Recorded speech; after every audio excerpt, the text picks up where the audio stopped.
Paz do Senhor, meus amados e queridos irmãos, estamos aqui dando início a mais uma videoaula em nosso canal aqui Descomplicando a Escatologia. Estávamos alguns dias sem gravar, mas a gente não pode parar. A gente tem que continuar avançando.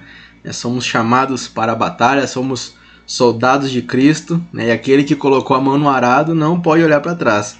Então estamos aqui novamente, hoje nós já estamos em nossa 20ª videoaula em nosso canal e estaremos falando sobre o tema no dia de hoje, a Batalha do Armagedon. Talvez você já tenha lido sobre isso, talvez você já possa até ter visto algum filme que fale sobre esse tema, mas hoje eu quero passar para você o que a Bíblia fala sobre isso, de uma maneira mais simples, mais objetiva. Então eu já quero pedir para você desde já que você possa estar curtindo a nossa videoaula, compartilhe com mais pessoas que têm interesse por esse tema. Estamos vivendo os últimos dias, as profecias têm se cumprido a cada dia e a cada dia mais está crescendo a curiosidade de todas as pessoas para saber a respeito do Apocalipse, daquilo que está para acontecer ainda no cenário mundial. Então eu já te agradeço, esteja conosco até o final da nossa aula e tenho certeza que vai ser uma bênção e vai ser de muita edificação para a sua vida espiritual. Amém? Então já vamos começar aqui o nosso primeiro slide de hoje. Ele está lá, um versículo que se encontra em Mateus, no capítulo 24 e o versículo de número 30, que nos diz assim, Então aparecerá no céu o sinal do Filho do Homem. Jesus, ele aqui no Evangelho de Mateus, ele chama ele mesmo como o Filho do Homem. E todas as tribos se lamentarão e verão o Filho do Homem vindo sobre as nuvens do céu, com poder e grande glória. E aqui agora, para nós entendermos esse versículo, aqui esse nosso próximo slide aqui, ele faz uma pergunta. Quando que será a Batalha do Armagedon? Ou quando que acontecerá esse versículo que acabamos de ler lá em Mateus no capítulo 24? E aqui, meus amados, só para vocês entenderem, esse slide aqui ele conta sobre a profecia das 70 semanas de Daniel. Em algumas aulas anteriores já falamos um pouco mais detalhadamente sobre isso, mas aqui eu gostaria de passar para vocês aquilo que nós estamos vivendo hoje. Hoje, eu e você, nós estamos aqui nessa parte em vermelho, que é o tempo da graça ou a era da igreja, após a morte de Jesus.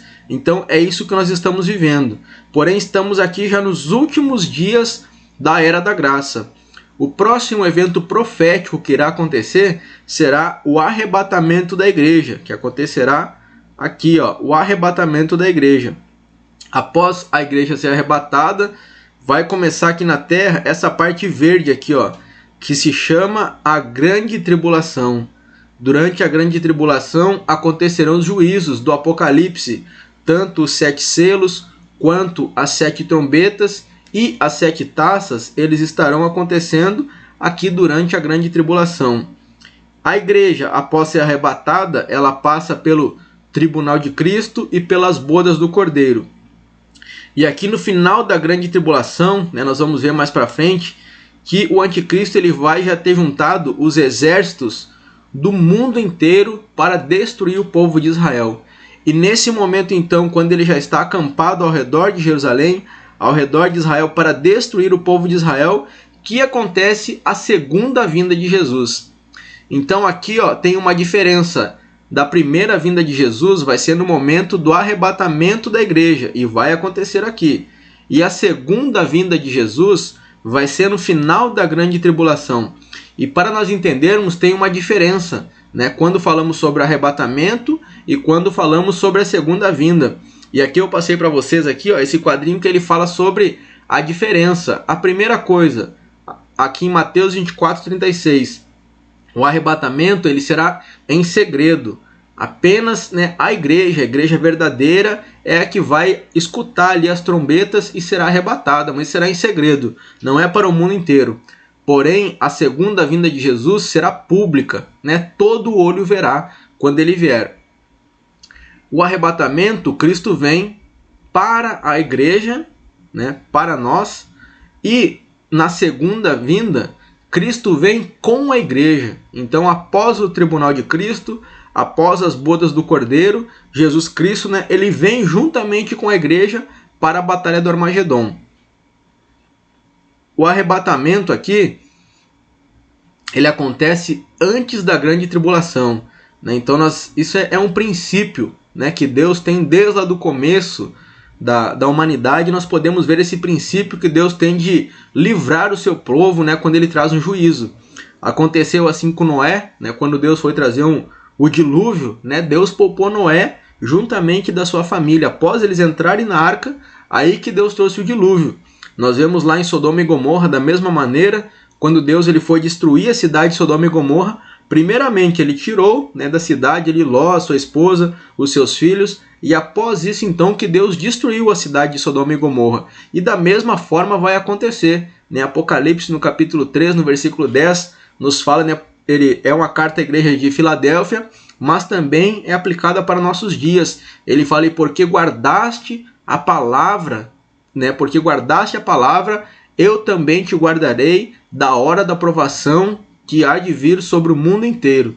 Então aquele que tem guardado a palavra, né, aquele que, como fala em Mateus 25, tem guardado ali o azeite em sua lamparina, né, serão poupados no momento que vai acontecer a grande tribulação.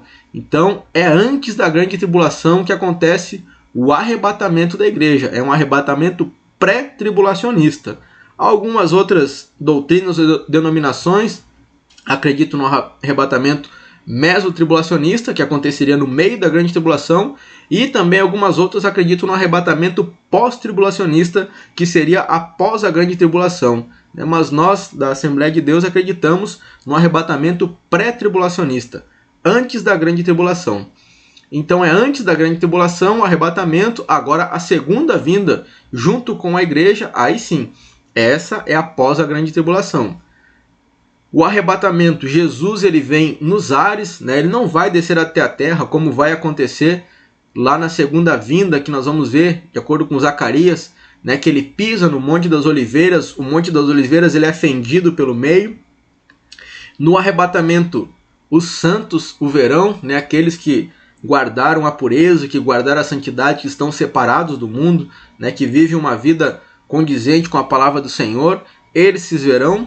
E também aqui no Apocalipse, lá na segunda vinda, todo olho verá. Então todo olho verá, todos aqueles que não foram arrebatados, que passaram pela grande tribulação, eles verão então, e será um tempo, o arrebatamento é um tempo de alegria. O apóstolo Paulo nos fala que nós devemos nos alegrar, né, e consolar uns aos outros. Está lá em 1 Tessalonicenses 4,18, que fala que devemos consolar uns aos outros, né, por esse motivo de alegria, de gozo, que será estarmos para sempre com nosso Senhor. Porém, a segunda vinda será um tempo de lamentação, porque vai ser uma guerra que vai ter uma destruição terrível, né? Os exércitos aí do mundo inteiro sendo destruídos pelo sopro da boca de Jesus. No arrebatamento, os incrédulos são deixados, né? Porque eles irão passar pela grande tribulação. Porém, na segunda vinda, os incrédulos são destruídos. O arrebatamento ele acontece em todo o planeta, e a segunda vinda de Jesus vai ser fisicamente em Israel, né? E aí então vai dar início à batalha do Armagedon. Amém? Vamos passando aqui. Aqui está quando vai acontecer então o arrebatamento. A batalha do Armagedon está lá em Apocalipse capítulo 16, versículo 16, que é o que nós vamos estudar hoje. Eu já quero falar também, se você tiver alguma dúvida, alguma pergunta, né, coloquem nos comentários que nós teremos o prazer de estar lhe respondendo, né, conforme a palavra de Deus. Amém? Então vamos seguindo aqui. Aqui, meus amados, é um pequeno vídeo para termos uma ideia, né, de como que vai estar o mundo, né, no momento da batalha do Armagedon. Né? Aqui vai começar mostrando aqui a Casa Branca, os Estados Unidos, vai mostrar ali a França, vai mostrar a Índia. Olha só.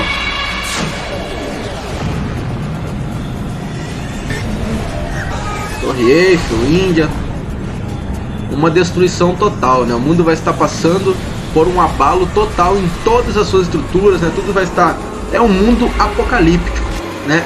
E ali agora nesse momento, então, os exércitos ali, né, do anticristo já estarão prontos ali para destruir o povo de Israel. Então é assim que vai estar o mundo, né? Vai estar um mundo catastrófico, já vai ter passado todos os juízos dos selos, das trombetas, das taças, né? Estará uma destruição total, toda a estrutura, todo o sistema estará comprometido. E aqui é muito interessante nós entendermos que, como eu falei para vocês, no livro de Apocalipse ele tem no mínimo ali 21 juízos, né? Que são os 7 selos, as 7 trombetas e as 7 taças. O 20º juízo aí, que vem a ser a 6ª taça, né, se vocês quiserem ler, está lá em Apocalipse capítulo 16, a partir do versículo 12, nós também estaremos compartilhando aqui. Esse selo, essa taça, esse juízo, ele serve de preparação para os exércitos do anticristo. Como assim, irmão Rodrigo? Vamos ler o que fala aqui a palavra de Deus, Apocalipse, no capítulo 16, o versículo 12, fala assim, ó. Em seguida, o 6º anjo, né, que é o da 6ª taça, derramou a sua taça no grande rio Eufrates. O rio secou, a fim de se abrir um caminho para os reis que vêm do Oriente. Então aqui a primeira coisa aqui, essa 6ª taça, ela vai ser derramada sobre esse rio aqui, ó. O nome desse rio é Rio Eufrates. Ele nasce aqui na Turquia, ele passa pela Síria, depois ele passa pelo Iraque e ele desemboca aqui no Golfo Pérsico. Toda essa parte azul, ele é o rio Eufrates. O que acontece? A 6ª taça, ela é derramada sobre o rio Eufrates e esse rio ele se seca, né? Nós vamos ver que ele é um rio bem extenso, ele tem mais de 1,5 km, né, de largura aqui, mais de 3.200 metros de comprimento. Porém, a 6ª taça ela é derramada sobre esse rio e esse rio ele seca. Mas por que esse rio seca? Ó? Ele seca a fim de abrir caminho para os reis que vêm do Oriente. Né? Então aqui, no caso, ó, é o que fica a oriente do rio Eufrates. E quem que está a oriente? Olha só aqui, ó, se nós formos ver no mapa, eu peguei aqui uma foto do mapa, aqui nós temos a Rússia, temos a China, temos a Índia. E eu também anotei aqui sobre os exércitos mais poderosos do mundo, que foi feita uma pesquisa agora em 2021. E se nós formos ver, o primeiro mais poderoso é o dos Estados Unidos. Porém, o segundo exército mais poderoso do mundo é o exército da Rússia, que está aqui, ó, que vem do Oriente para destruir o povo de Israel. Então a Rússia, ela conta com hoje 1.140.000 soldados. Ela gasta anualmente 42 bilhões de dólares apenas com seu exército. Ela tem 4.144 aviões, 27.000 blindados e mais de 600 embarcações de guerra. E o terceiro maior exército do mundo hoje é esse exército aqui, ó, o exército da China. Ele tem 2,1 milhões de soldados, eles gastam 178 bilhões de dólares por ano com o exército, tem 13.200 aviões, 35.000 blindados e 777 embarcações de guerra. Fora também o exército aqui da Índia, né, que está entre os 10 maiores do mundo. Né? Então todos esses exércitos aqui, eles se reunirão. Nós vamos ver ali com o anticristo, vai estar liderando eles, se reunirão para destruir o povo de Israel. E o próprio Deus ele vai dar uma ajuda para eles. Né? Deus ele vai dizer, não tem problema, já que vocês querem vir, o rio é um empecilho para vocês passarem, o Deus mesmo vai dizer, não, derrama a taça no rio e seca, né, para ficar mais fácil para eles chegarem no povo de Israel. Por quê? Nós vamos ver o que vai acontecer assim que eles tiverem cercado Israel. Olha só. Vamos passando aqui, ó. Aqui ainda falando um pouco, né, sobre o rio Eufrates, para vocês ficar mais fácil de vocês visualizarem, né? O rio Eufrates, ou o Grande Rio, ele flui por 3.200 quilômetros, né? Ele parte aqui da Turquia, essa região é a região da Turquia, né? Depois ele atravessa a Síria, atravessa o Iraque e ele vai desaguar aqui no Golfo Pérsico. Ele tem aproximadamente 3.200 quilômetros de extensão e de um lado ao outro ele tem mais ou menos 1,5 km de largura. E também uma coisa importante aqui, né, vale nós destacarmos, é que quando Deus ele promete as fronteiras da terra prometida, lá que ele está falando com Moisés, a fronteira a leste da Terra Prometida é o Grande Rio, ou o Rio Eufrates. Aqui é a região da Palestina, e aqui é onde fica o povo de Israel. Aqui fica o território, né, de Israel nessa região. E os exércitos virão do Oriente para destruir o povo de Israel. Deus sobrenaturalmente abrirá caminho para a Confederação Oriental chegar até a Palestina, né? Então o próprio Deus ele vai facilitar até para o exército do anticristo. Vamos seguindo. Depois, na sequência, né, em Apocalipse 16, ele fala assim, ó, João, né, quando ele está relatando, então vi 3 espíritos imundos que pareciam rãs, que saíam da boca do dragão e da boca do monstro, que aqui no caso é o anticristo, e da boca do falso profeta.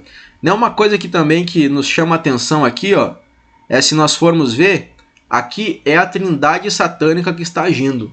Né, nós acreditamos na trindade, né, que é a trindade santa, que é Deus Pai, Deus Filho e Deus Espírito Santo. Porém, aqui no momento da grande tribulação vai estar agindo a trindade satânica. Deus Pai será representado ali, será Satanás, o Deus Filho será o anticristo e o Espírito Santo será representado ali pelo falso profeta. Né? O Satanás em tudo ele tenta copiar a Deus. E nesse momento agora começa a sair 3 espíritos imundos.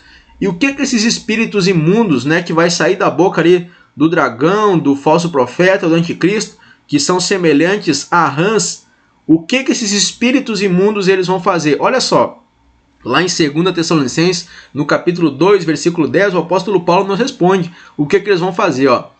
Aqui quando fala ele, está falando sobre o anticristo. Ele fará uso de todas as formas de engano da injustiça para os que estão perecendo, porquanto rejeitaram o amor, a verdade que os poderia salvar. Então esses espíritos imundos, eles trarão engano para todos aqueles reis que estiverem governando durante o período da grande tribulação. E esses reis agora eles se juntarão, eles acreditarão nas mentiras, né, que será contada ali pelo anticristo, pelo falso profeta, pelo dragão. Eles acreditarão neles e eles vão juntar então agora um exército, eles vão formar um único exército para então destruir o povo de Israel. Né? Com certeza o anticristo vai falar que o juízo dos selos, das trombetas, das taças estão acontecendo justamente por causa do povo de Israel. Por quê? Porque o povo de Israel vai ser preservado durante esses juízos.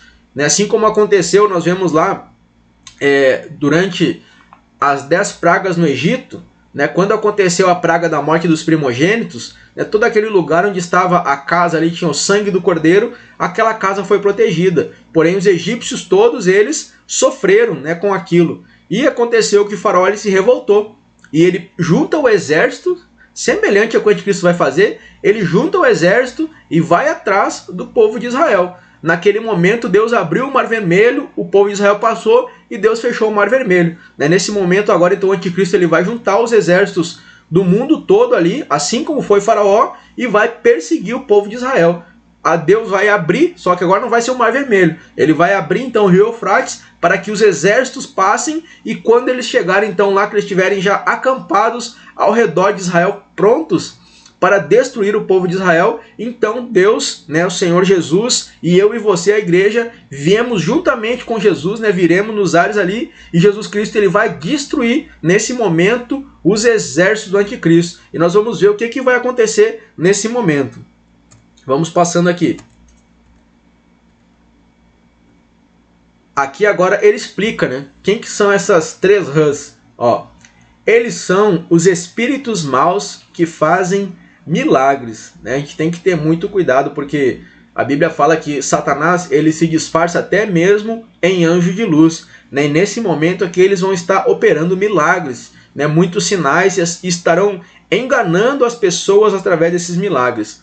Esses 3 espíritos vão aos reis do mundo inteiro a fim de os ajuntar para a batalha do grande dia de Deus, o Todo-Poderoso. Então eles vão convencer, vão em todos os reis do mundo para trazer eles para a batalha. E aqui, meus amados, né, essa imagem aqui, ó, é o vale, né, esse vale. Vamos ver o que fala sobre essa imagem aqui, ó. Esse aqui é o local da batalha aonde estarão postos todos os milhões de soldados que vão compor os exércitos do anticristo. E olha só, o local da batalha. E os congregaram no lugar que em hebraico se chama Armagedon.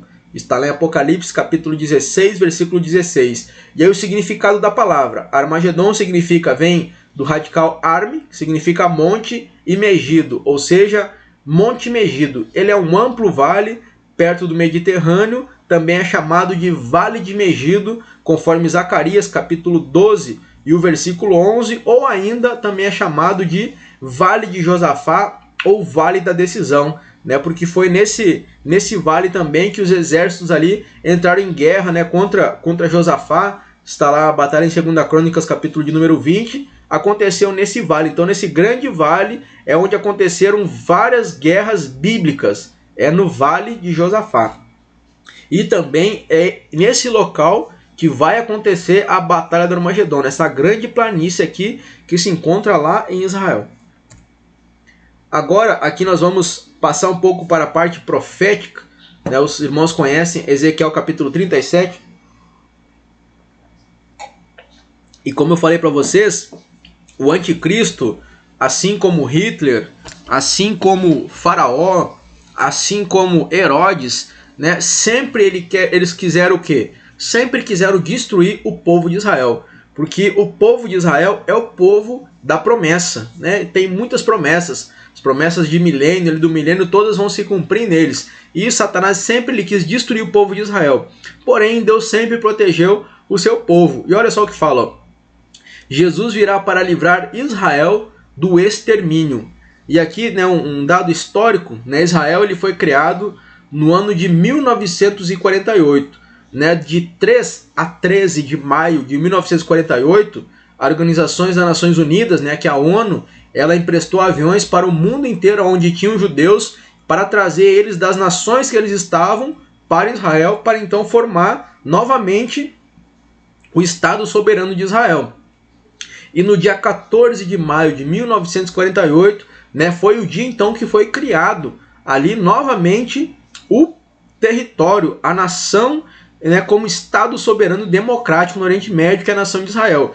E aqui, como fala em Ezequiel no capítulo 37, aquele vale de ossos secos, que simboliza ali o povo de Israel, né, que estavam naquele momento lá, no contexto de Ezequiel, eles estavam no cativeiro babilônico, e ali Deus pergunta para Ezequiel se aqueles ossos poderiam tornar a viver, e Ezequiel fala: tu sabes, Deus. E ali Deus manda que ele profetize naquele vale, e ali agora daqueles ossos eles começam a bater, osso com osso, e começam a se juntar, até que se forma ali um grande exército. E esse grande exército, ele é o povo de Israel. Nós vemos hoje aqui até um dado, o exército de Israel hoje, ele é o 20º maior exército do mundo.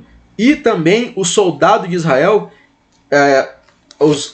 algumas pessoas falam que ele é o soldado melhor preparado do mundo, né? Que o melhor soldado que existe é o soldado de Israel. Nós vemos ali que ele tem um exército muito bom, um sistema de defesa antiaérea deles é dos melhores do mundo, e também ele é muito respeitado no Oriente Médio. E é um país muito pequeno. Aqui no Brasil, né, o território de Israel seria comparado ao estado do Sergipe, né, que é um dos menores estados que nós temos no Brasil. Então é um território muito pequeno, mas com poderio de influência muito grande no mundo inteiro. Né, aqueles banqueiros mais ricos do mundo, a maioria são judeus, né, um povo muito abençoado por Deus. Né, com certeza é o povo escolhido de Deus, e eu e você estamos enxertados, né, nesse povo, enxertados na videira, e glória a Deus por isso. Mas com sua restauração espiritual iniciada na grande tribulação, com a conversão de 144 mil israelitas de todas suas tribos, se completará quando Jesus voltar e eles o reconhecerem como Messias. O que isso quer dizer? Isso quer dizer que eles já criaram, já os ossos ali se juntaram, já criaram os tendões, já criaram a carne, né? Já tem uma economia, eles já têm um poderio, um exército, né? Já tem ali a pele, né? Aquele jardim já floresceu, né? Como as profecias bíblicas apontam. Mas o que está faltando hoje para o povo de Israel? O que está faltando hoje para eles é o Espírito. está faltando para eles é um avivamento espiritual, uma restauração espiritual. Por quê? Porque hoje o Espírito Santo ele está voltado para a igreja. Hoje o Espírito Santo ele está, digamos assim, de costa para Israel, não que não esteja agindo, está agindo, mas prioritariamente para a igreja. Porém, após o arrebatamento, o Espírito Santo então ele volta-se novamente para a conversão dos judeus. Vamos ter lá 144 mil evangelistas que estarão pregando, teremos também as 2 testemunhas que também estarão pregando. Temos vídeo aula falando só sobre 144 mil, só sobre as 2 testemunhas, você pode voltar lá e estar assistindo. Porém, nesse momento agora, quando acabar a grande tribulação e Jesus Cristo ele descer juntamente com a igreja, que o povo de Israel, ele vê Jesus descendo, nesse momento então, todo o povo de Israel vai reconhecer o Senhor Jesus como sendo o Messias, o Salvador. Aqueles que eles crucificaram, que eles apedrejaram, eles vão reconhecer aquele que há 2000 anos atrás veio, ele era o Messias. E nós o crucificamos, escolhemos Barrabás no lugar dele, mas nesse momento agora toda a nação se converte e aceita Jesus como Messias e começa então ali uma restauração espiritual no povo de Israel. E vamos seguindo, agora já estamos indo para o lado final da Batalha do Armagedon, lá em Apocalipse no capítulo 17, versículo 14, e também 2 Tessalonicenses capítulo 2, versículo 8, vamos ver o que vai acontecer.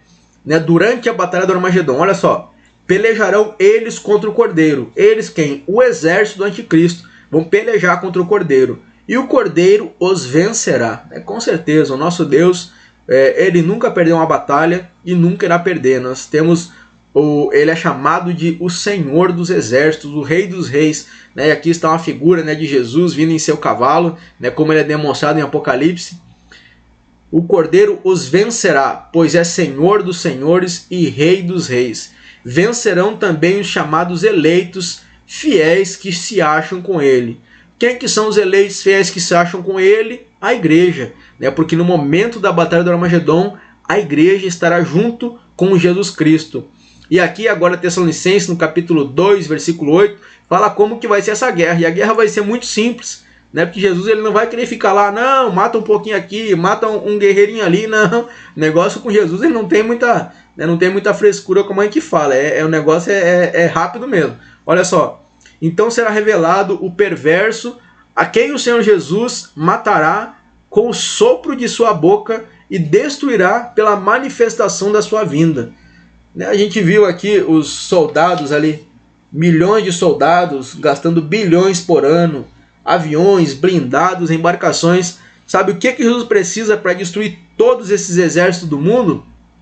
Apenas o sopro da sua boca.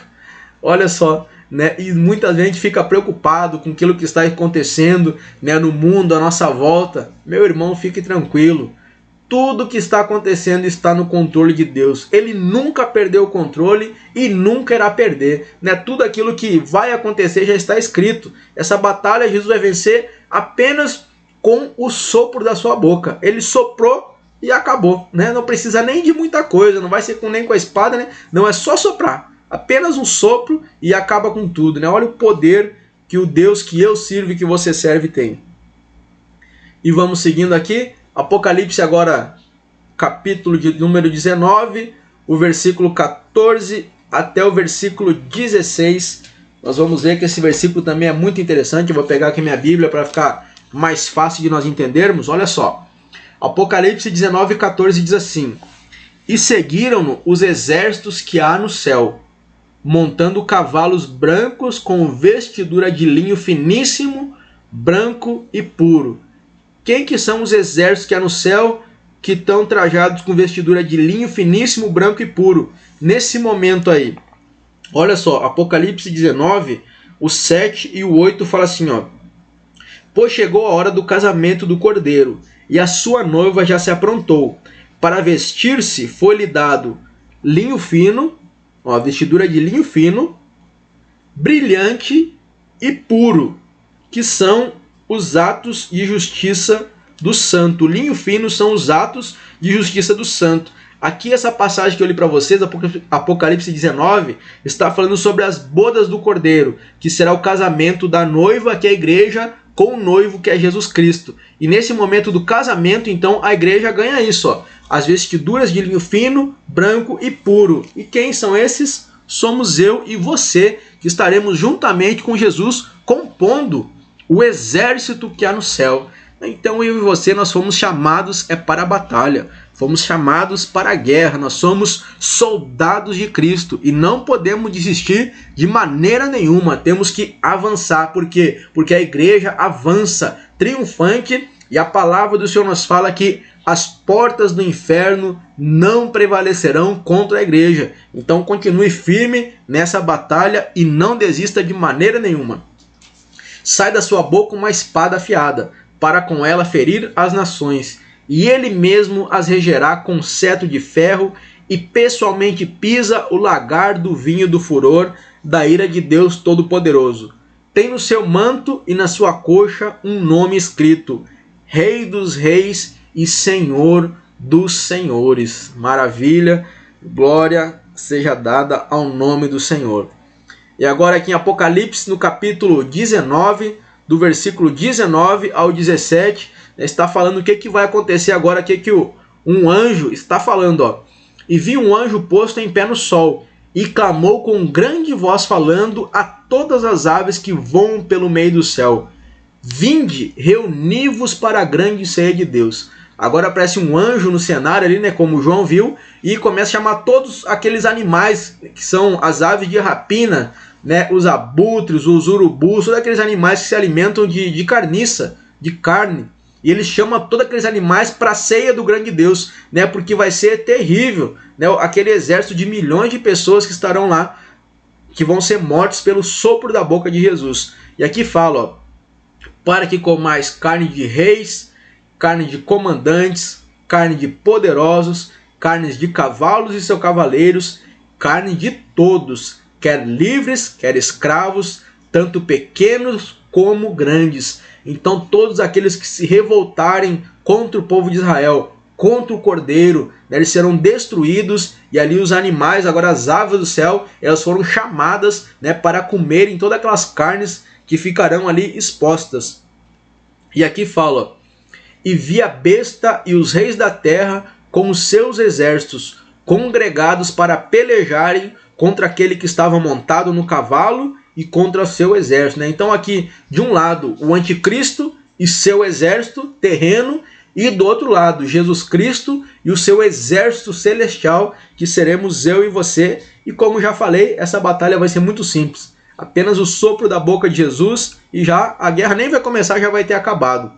E agora aqui, para finalizarmos, nós vamos ler lá em Zacarias, no capítulo 14, versículo 2 e 3, né, que vai falar, ó: porque eu ajuntarei todas as nações para a peleja contra Jerusalém. O próprio Deus vai estar permitindo que isso aconteça.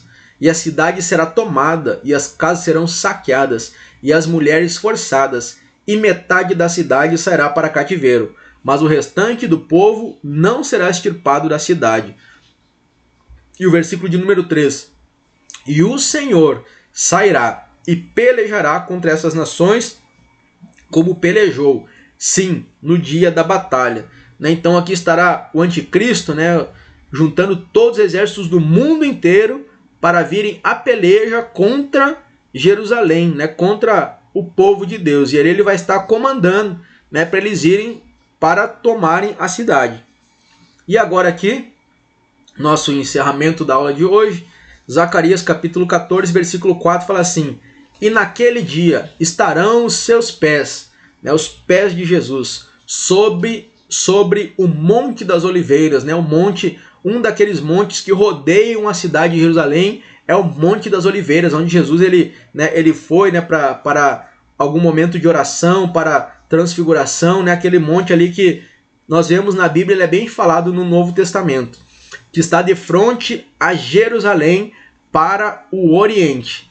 E é o Monte das Oliveiras será fendido pelo meio, para o Oriente e para o Ocidente. e haverá um vale muito grande, e a metade do monte se apartará para o norte e a outra metade para o sul. Então Jesus ele vem, quando ele coloca os seus pés sobre o monte então ele se fende pelo meio, né? Tem ali uma grande rachadura naquele monte, ele vai ser fendido e vai se partir a metade para o norte e a outra metade para o sul, e nesse momento então Jesus, ele com o sopro de sua boca, ele destrói ali os exércitos do anticristo. Meus amados irmãos, chegamos ao final da nossa aula. Nós vamos ver depois na 21ª aula que fala sobre o milênio, nós vamos ver os juízos ali que Deus vai trazer. Tanto o anticristo, que será lançado no lago de fogo e enxofre, quanto o falso profeta, que também será lançado no lago de fogo e enxofre, e Satanás, que ele vai ser preso por 1000 anos. Também teremos ali o julgamento das nações. Falaremos sobre isso mais para frente. Eu quero te agradecer, você que tem estado conosco até esse momento. Muito obrigado por ter nos acompanhado, né? Que Deus continue lhe abençoando.